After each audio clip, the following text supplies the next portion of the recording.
and direct interference in our religious affairs.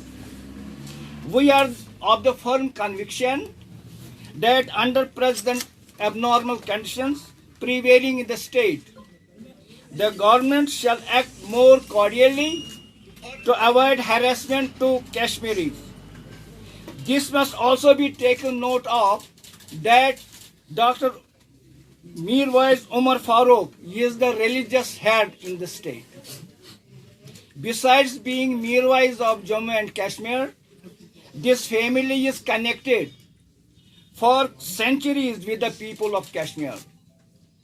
They have remained torch bearers, providing platform for imparting education, inculcating of spiritual and moral values, besides social services. Not only do the Muslims of Kashmir, but even the Kashmiri Pandits and Sikhs have high esteem towards this dynasty since centuries. This time also, our Anjuman Aqab Jamia Masjid, under his patronage, is continuing such activities.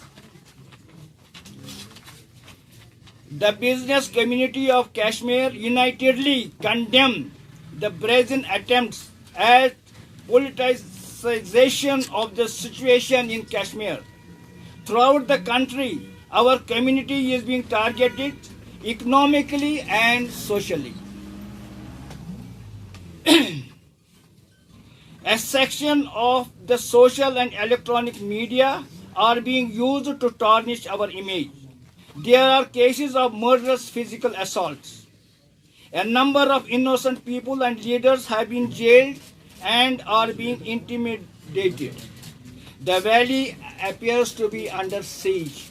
Our socio-religious institutions are being interfered with. There seems to be a concerted attempt to cause disruptions and provoke the peace-loving population. The government should take immediate corrective measures for diffusing the situation. Thank you.